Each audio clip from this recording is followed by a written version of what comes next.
some of the fresh popcorn from Roosevelt concession stand. Tonight is the last night. Tonight is the last night Norristown area high schools will serve popcorn. So allow you, our listening audience, to experience vicariously through the sound of our jaws. Popcorn. It's tasty, salty, and buttery good.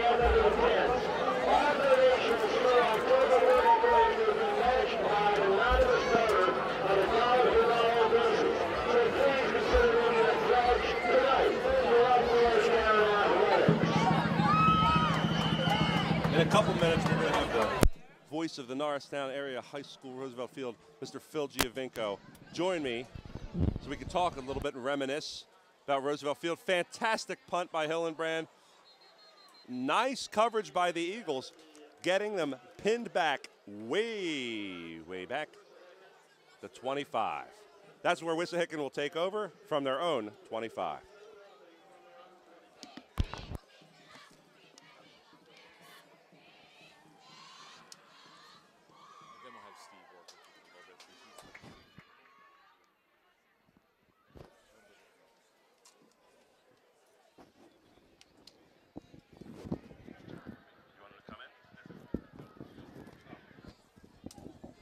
Ladies and gentlemen, in just a minute, we're going to have a real treat. We're going to have the voice of Roosevelt Field, Mr. Phil Giovinco, a man who was my gym teacher a while back, and a great man, and personifies everything that is good and great about Norristown and about this place.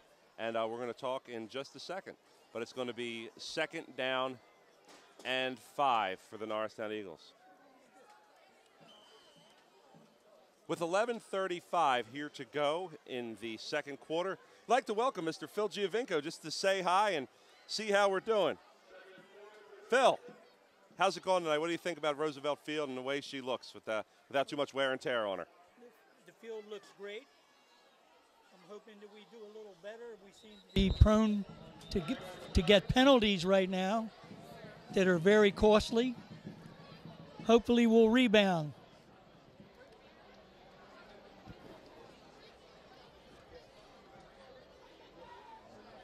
Second down and 4 to go for Wissahickon, but there is a flag on the play.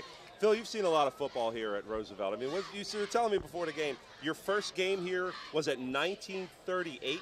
That's unbelievable. Something like 1938. My father took me and my brother to the Thanksgiving Day game, which was a regular thing for several years.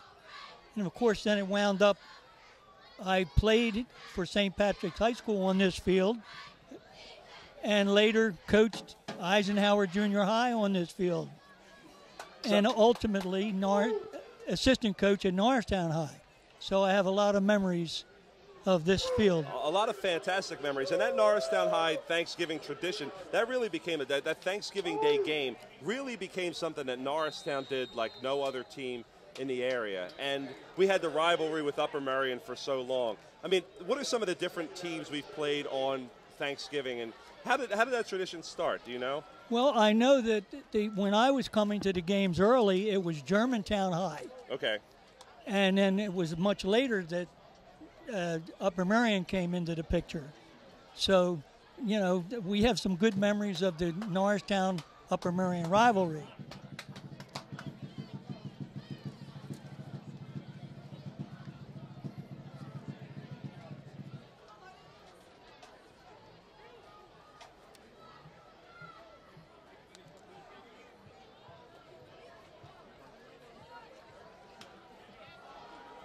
Wissahickon goes to complete a long pass against Norristown.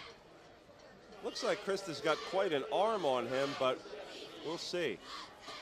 Phil, what are your thoughts on the closing of Roosevelt? I mean, this has been since it's unbelievable in an era where these cookie-cutter stadiums are going up at such a rapid pace. This has been the home of the Eagles since 1909. I'm not quite sure what the main reason is, because as far as I know, obviously the field is in terrific condition. I don't know what the story is with the stadium itself. And I think they have problems with the stadium is the only reason that I could possibly see. Pass completed out in the flat.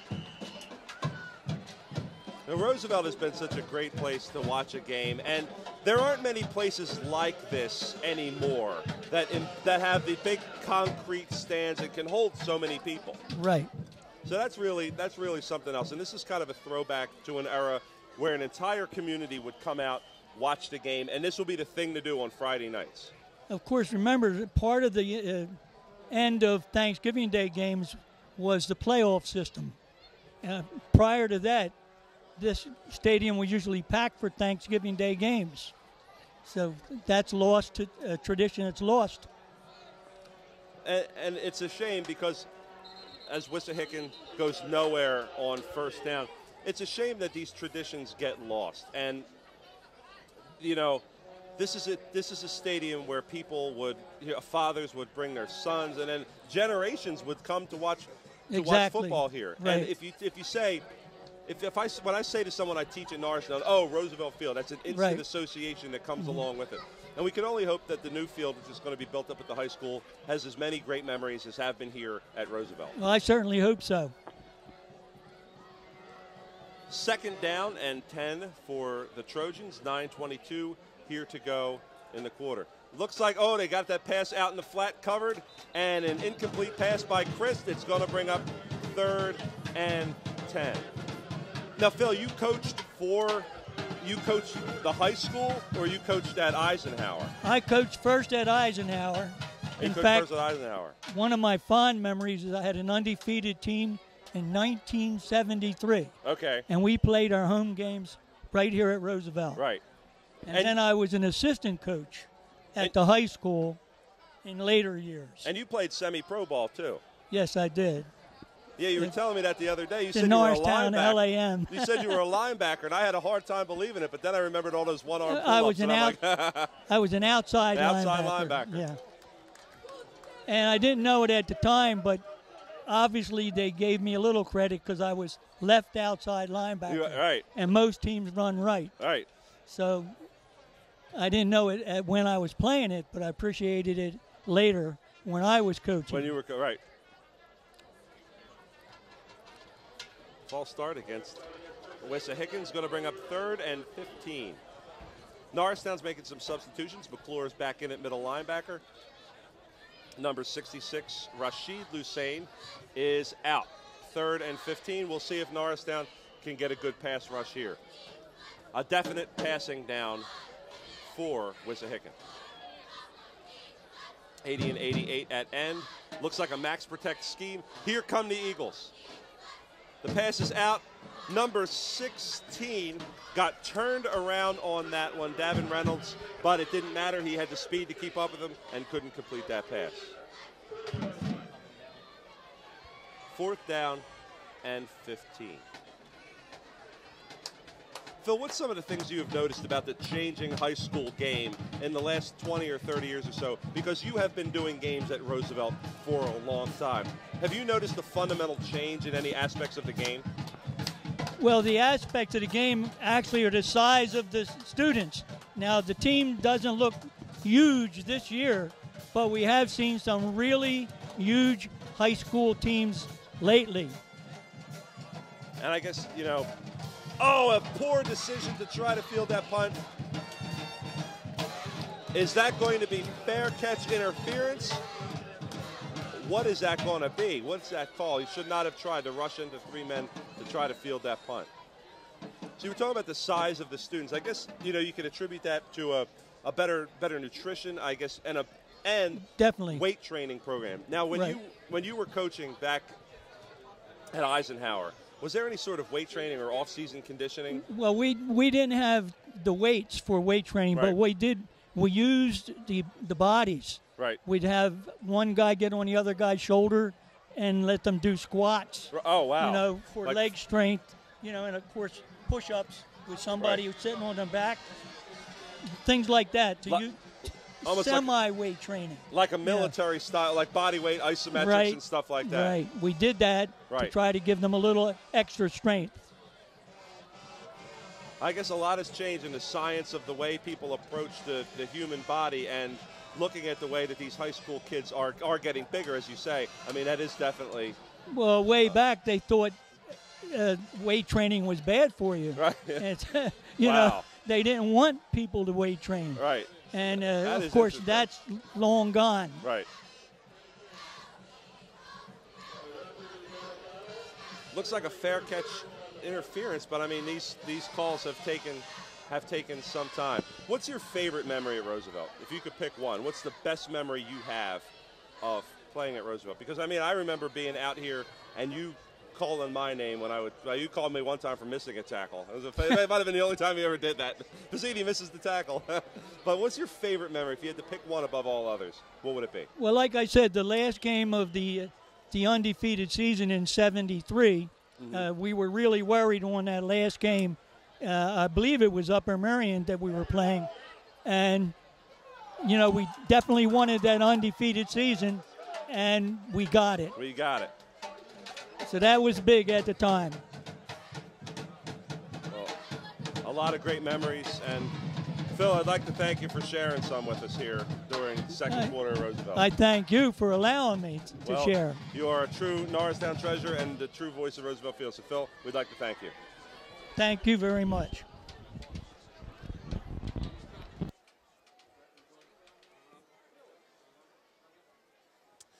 Second down and 10 for the Eagles.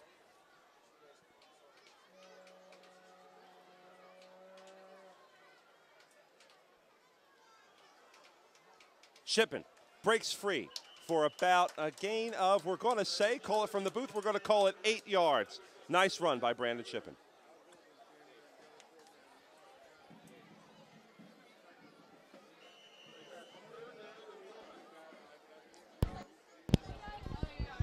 All right, ladies and gentlemen, we have got another treat for you here. Norristown alum and Penn State broadcaster Steve Iacovino, my old broadcast partner. We did many a game Yes, together. we did, sir. Under some very different circumstances. Not the closing of Roosevelt Field, right. but we saw some pretty terrible Norristown football. Oh, well, you know, we did, but we saw some great games too. We saw some good games. We saw some terrible. We weathered the storm pretty well up here in the booth. We had two seasons of pretty bad Norristown football. It would start off 3-0 and then end like 5-6. And what do you think about this night? You know, the rain had started to fall here. Right. How about this for a closing of Roosevelt Field? You know what? I actually, because there's been so much rain and so much flooding, I couldn't help but predict that this was going to happen. I mean, it's rained every other day. Why not tonight? But you know what? I love grind it out in the mud, 3 yards in I guess it wouldn't be dust if it's raining. Right. 3 yards in a cloud of mud. Football. That's my speed right there. And the field looks like it's in excellent condition. It's fantastic. This is the best I've seen this field in many years, and I've been coming here since the mid-'90s. This is the best that this field has ever looked. The grass is all grown in. It's so green and so lush. It would almost be a pleasure to be tackled on this. It'd be like being tackled on a Tempur-Pedic mattress. All right.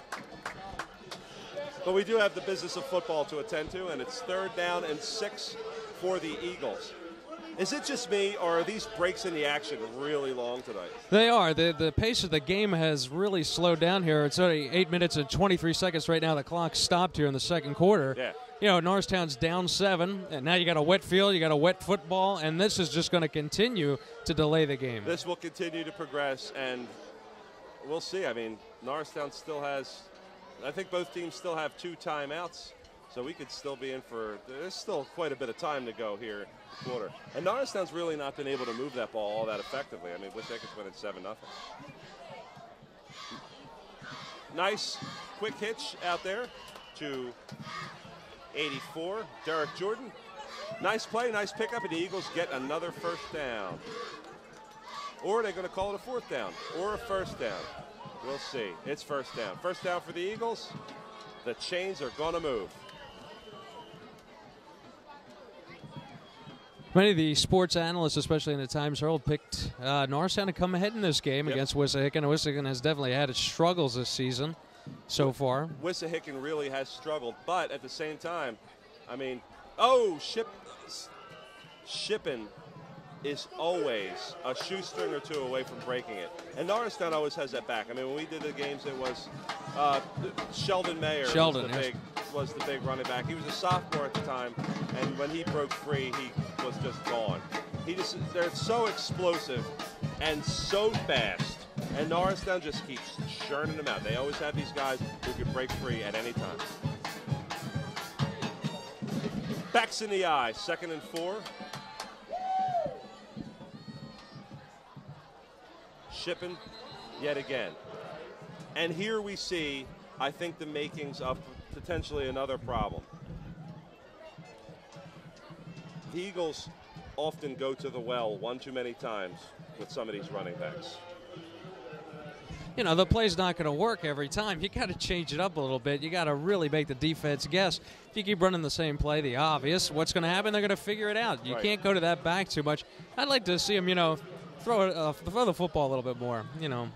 I mean, Shannon Mayer has a really big arm. He can go deep. He's capable of hitting those big receivers. And these receivers are way bigger than any of the DBs on Wissahickon. He is going to go to one of those big receivers, 81 Alpine, but Mayer overthrows him. Yeah, that pass was a little high and out of reach. Even for McAlpine, who's 6'3", oh my goodness, that pass was out of reach. I stood next to him on the sideline at the beginning of the game, and I look up, and me being, you know, 5'8 and a half, oh, towers over you. Tyler McAlpine, they say he's 6'3", but when I say he looks, I'm 6'2", and he looks a couple inches taller than I am. So McAlpine should have no problem getting open, especially against this short Wissahickon secondary. 4th down and 7 to go. Norristown has the punt. A low line drive punt. Picked up on one hop by Wissahickon's number 21. Nice hit there by Norristown. Now, like number 16, Davin Reynolds. Now, Davin Reynolds just missed him the first time on that play. Right. Almost had him. It kind of looks like he tripped up a little bit on the way to make that tackle because he had him in his sight. Reynolds had him dead in his sight. Exactly. That's one of the things you dream about, making that colossal hit. When you're coming down full speed on punt coverage, you dream about just blowing somebody up. And his dreams didn't become reality that time. Is the rain slowing down? Norristown almost jumps off sides. Handoff goes around and to the, it looks like incredibly slow, number 7, Tyler Carruthers. Didn't it look like it took him a while to get going? Like, it did. Shugga. I don't know if he's actually that slow, but I mean, we'll see. Watch him next play, break one for 60, blazing fast, 4.2 speed. Looking like Chris Johnson. 6:04 right now left. Well, 6:07 actually left. I cannot read the scoreboard well, but it's approaching 6 minutes left in the first half. Christ throws it out. Paige Wilson on the coverage. Number 32, David Gaines, out in the flat. It just seems like every time the rain looks like it's going to let up, it just keeps coming down. I think it's going to be an interesting second half of this game, especially. If this field gets muddy, and I mean, this field has always had pretty good drainage, but when this field gets muddy and it finally gets saturated, oh boy, it's on. And it's like a slip and slide out there. 3rd down and 9 for the Trojans. Chris drops back. He's got nobody. He's got, what a catch. Ramsey gambled and lost on that one. Jumped a second too soon. Throws it into really good coverage. First down by Anthony DeLegal. That was a great catch. Fantastic. With a defender on him, that was a great catch. Fantastic catch by DeLegal.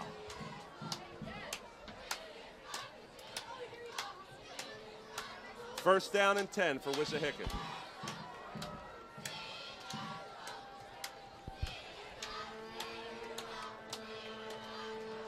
You still interested in meteorology?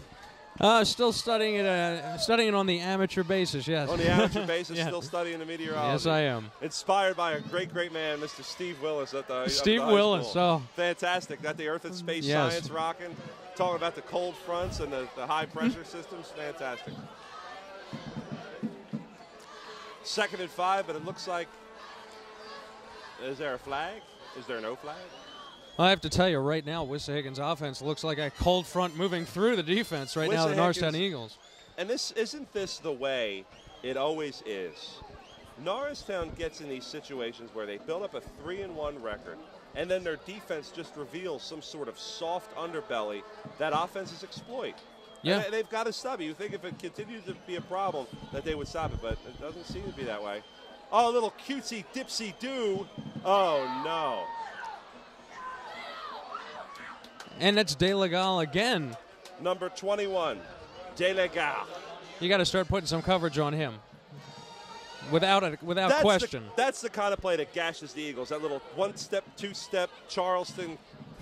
That choreographed like 1930s dipsy-do always gets them, and they can never stop it. You know, I don't know if he's trying out for Dancing with the Stars. This might be his audition tape for this evening, right? That was a fantastic audition because he did like a let me see you 1-2 step, and he did a little shift with it. Actually, he did the Cupid shuffle, and that yielded like 20 yards. So I mean, he Cupid shuffled his way for 20 yards. You know, he got a brand new dance. Let's see if the Eagles give up 20 yards again, getting gashed by the Cupid shuffle. I wish their band would play the Cupid shuffle while he did that run. It would make me glad on this rainy night. The Cupid shuffle. It's the biggest dance. Oh, great timing there. They play the Imperial Death March as Wissahickon barrels off tackle for a manful 6. It just is amazing. Wissahickon is moving the football. They're getting aggressive here. They're not holding back, and Norristown's defense has got to step up. Too many times it looks like they're hanging back on some of these plays. They're gashing them right up the gut.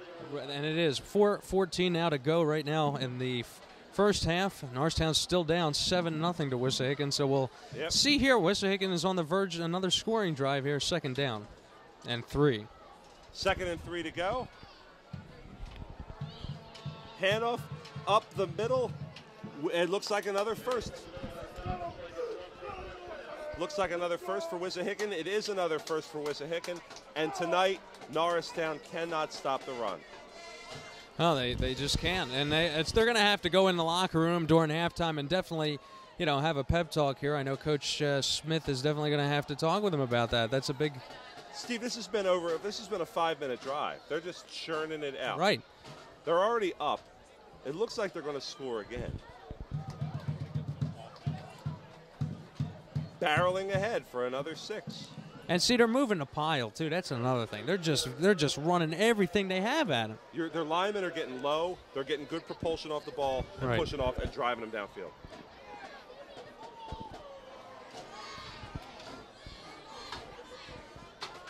Little Iron Man, that's exactly what they need in the middle. They need Tony Stark. They need Tony Stark to come and put a stop to this. I'm kind of hoping that they have a little bit of, death metal or something in that. Like a little Slayer maybe, I don't know. Get them going.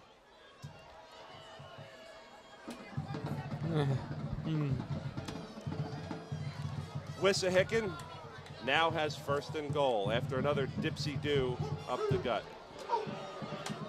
A vast sea of umbrellas in the crowd this evening. Yeah, I mean, good call on the umbrella. I didn't even come close to thinking about bringing an umbrella.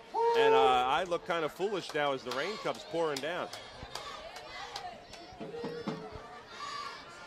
Game time temperature was 65 degrees here. It should be going down tonight about a low of 56 here. So by the end, we will see chilly temperatures here at Norristown. And we now have a light rain, so definitely the elements are going to be affecting the teams, both teams in the second half. And here we go. Touchdown for number 30, Ricky O'Donnell. And it's not looking good for Norristown. No, it doesn't. I mean, down 13-0 so far with a potential extra point coming up here, and you're going into halftime down by 14 possibly. Here's the worst part about all of this. The worst part is not just being down, but it's that they can't do anything on offense. Like they could get a couple plays in a row, maybe getting Shippen off tackle for 5, but no sustained drives. It's just not there tonight.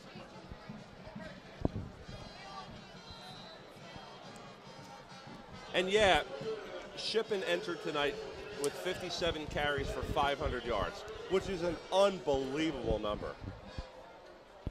But in a tough, grinded-out game like this, you need to hold the ball, and you need to continue to be able to sustain drives. You need to mix it up with some passing. The Eagles need some halftime adjustments.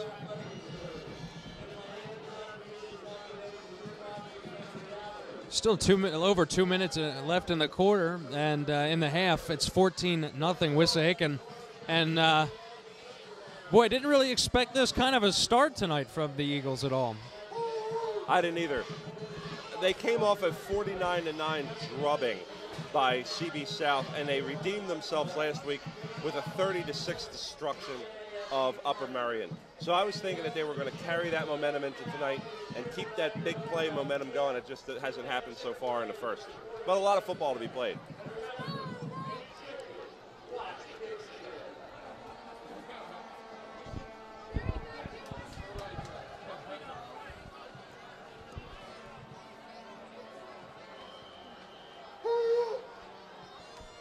Here's the kickoff. Taken by number 13. No, number 2. No, number 3, Ramsey. Ramsey, nice return. Brings it out to the 40-yard line. Nice run by Jalen Ramsey. Oh, man, Ramsey had his eyes set on that goal line, too. He really did. He had one defender in front of him. One man to beat. I'm telling you, if he could have gotten around him, he would have been gone. Ramsey's really impressive. Ramsey is incredibly fast, and I was looking to see him break one. It's raining harder now.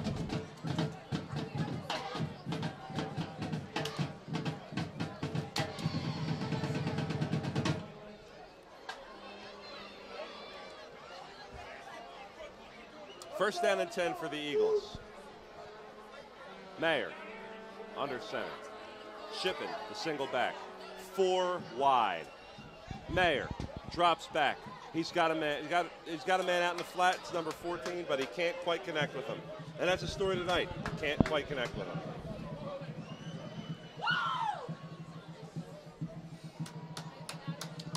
.222 left to go in the half. Eagles down 14-0 to the Wissahickon Trojans.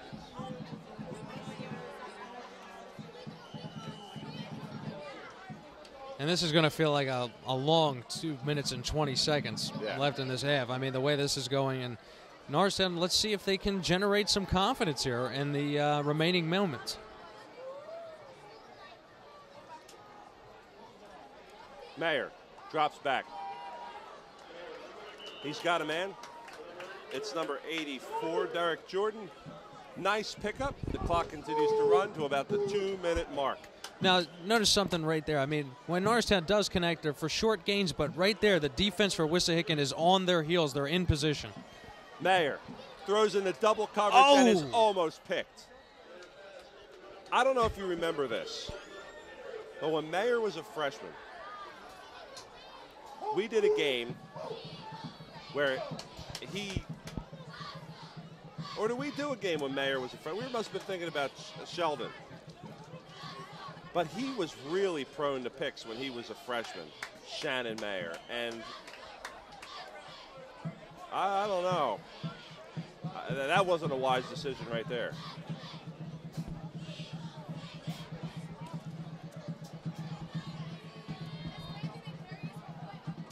Low snap. Fox picks it up, gets away a pretty good punt. Good coverage by the Eagles. Wissahickon brings it out to the 32. Pete Wilson with the tackle for Norristown.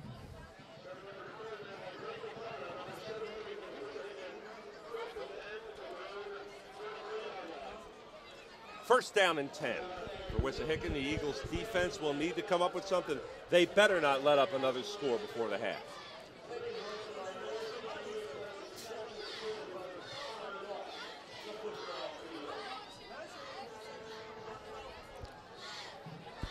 Icebreaker mints are fantastic. First and 10. The Dipsy-Do yet again. Number 23 breaks it to the outside, and he's got a first down. Let me ask you something, Steve. How do you get to the outside against this defense? If I could give you an answer, I'd be, I guess, employed with the coaching staff, huh? Man. That's amazing, though. That's I mean, crazy.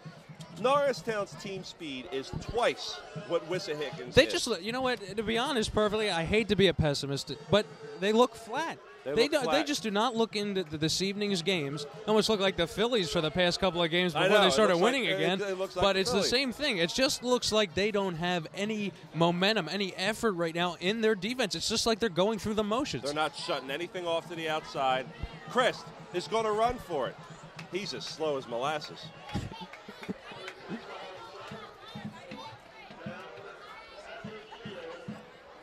You heard about the most interesting man in the world. He might be the most slow.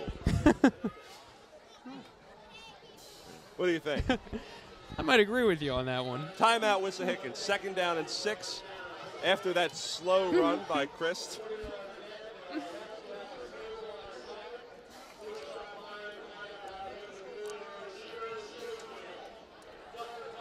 The rain has let up a little. If Norristown gives up another score, the second half they got to come out throwing. Oh, absolutely. Hey, look, the run game isn't working at this point. Right. Air it up. What do you have to lose at this point? You got to do something different. You got to get your receivers open. You got to get them open. Too many times there's so much coverage right now on the receiving end of Norristown that they are not able to form any plays at this point. I agree. The Wissahickons got them blanketed, and that's kind of what I don't understand. If you look at the height of these receivers, McAlpine, Jordan, and Harris, 6'2", 6'3", 6'3". They're way bigger. They've got to get open. Oh, drop pass there. Chris drops back, number 85. Varon Dasson drops it. He was wide open. Neil Schaefer, a great man. Just thought I'd say that.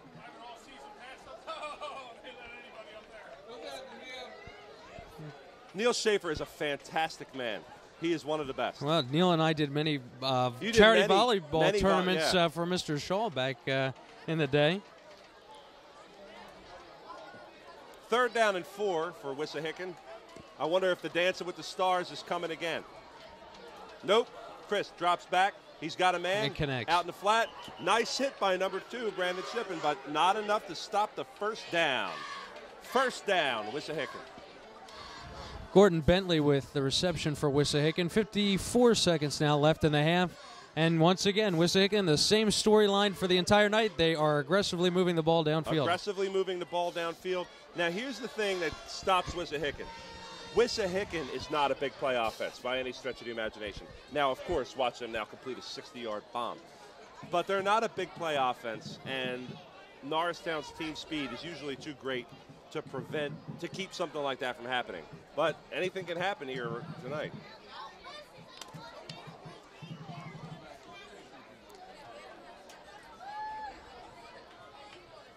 Another pass, and is that took an unbelievable amount of guts and precision for Chris to make that throw. I can't believe he did it. A little quick slant to number 85.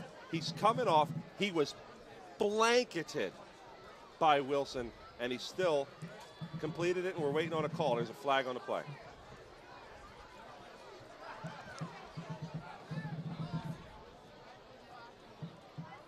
If they call pass interference on that, that would be a shame. I would think so. Because that was great coverage. They did.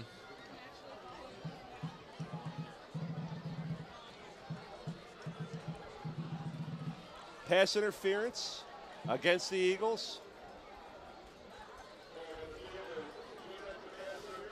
Well, this is when it gets really frustrating. Things aren't already going your way. Your offense is flat. Your defense getting beat by the offense of Wissahickon, and now you're getting penalties. That's exactly right. Not only are things not going well, but this is now being compounded with calls like that. That's 2 calls that have so far tonight gone against the Eagles to the point where they could be potentially game-changing. 1st down and 10 for Wissahickon. See, they can't go downfield. That's the thing. If the Eagles can shut off that pass in the flat, they know that Wissahickon can't go downfield. They don't have that kind of speed. So as long as Norristown takes away that quick hitch and they play press man, there shouldn't be a problem. Well, let's hopefully they write that stuff up on the chalkboard at halftime. Go through the variables. Sit down and say, okay, this is what we have to work with. This is what we don't. And these are the advantages and disadvantages. And sort of break a game plan out of that. I mean, there's still another half of this game to be played. There's still another half of the game to be played. And here's what I don't get. If you've got them locked up man, if you've got corners like Pete Wilson, who's running a 4.5 40, and you got these guys locking them up. Look at Shippen out there, number 2. Why can't you press them and play them tight and keep those quick hit passes from hurting you? Number 16. See, they're not going to complete that pass. They're not going to make that. They made one earlier, but they're not going to beat Reynolds again. Reynolds is too fast. Lock them up, play man, get some pressure on them, hit these guys coming off the line, and you're not going to give up those short passes. You know, you can make a big difference. All they have to do is clean one of the players for Wissahickon's clock right there on a play like that, and that will send a strong message. Right, exactly. And maybe get them roughed up a little bit. You need to start roughing the team up again. You just can't let them walk in the door. You can't let them just walk all over you, as you say. 2nd down and 15. They're going to be throwing. You've got to hit them. You've got to play a physical game. 2nd and 15.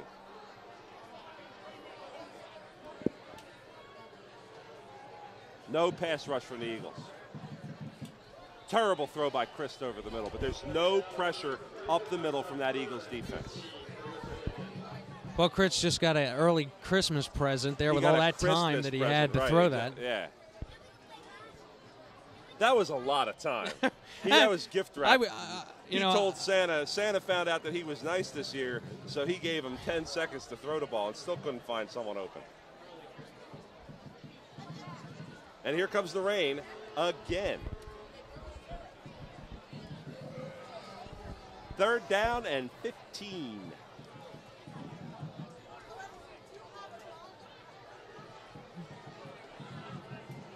Chris drops back, rolls, has no one. Oh. Wilson's got him blanketed out there. Pete Wilson's coverage has been above reproach so far this game. I don't understand why they're letting Kreitz just stand there. That's what I don't get. And not going after him. You let the guy have so much time in the pocket. He's there forever. Go after him, tackle him, get him shaken up a little bit. Come on, be aggressive. Don't just sit back there and watch. There is no receiver anywhere who can be covered for longer than 5 seconds. You're going to get open. If you have 5 seconds, 5 seconds doesn't feel like a lot. 1 Mississippi, 2 Mississippi, 3 Mississippi, 4 Mississippi, 5 Mississippi. In football, that's an eternity. If you've got 5 seconds in the pocket, it is an indisputable fact that you are going to have a man open.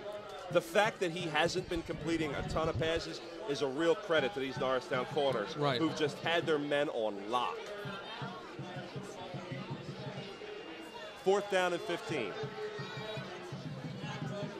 38 seconds here to go in the first half.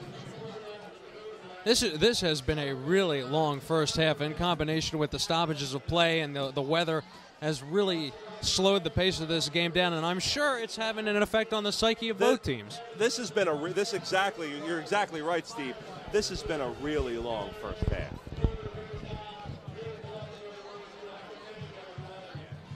All of these stoppages coupled with the rain has led to it's an unbelievably long first half.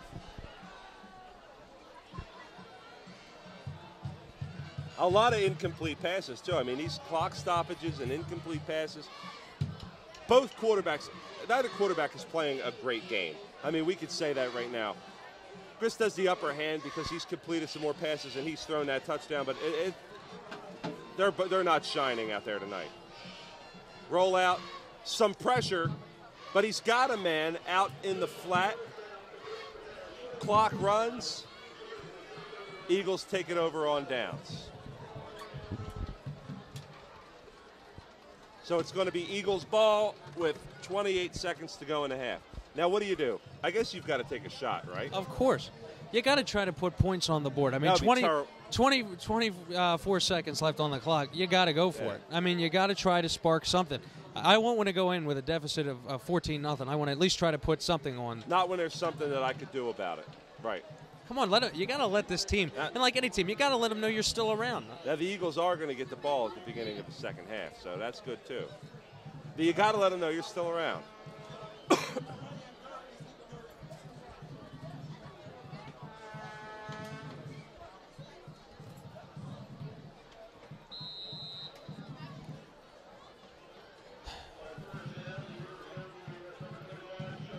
Sean Busey with the carry.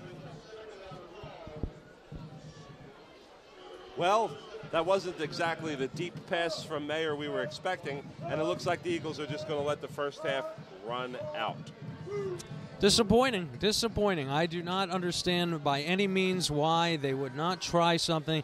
And now at this point, that just, and you know what? It may come back to haunt them later in the game. This might be a decision that the Eagles regret here.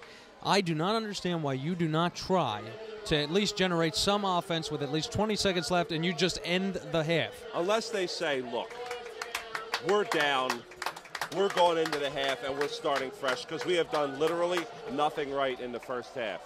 Norristown is very lucky to be down only 14. Here come the boos for Wissahickon, but I got to tell you something. You got to cheer them.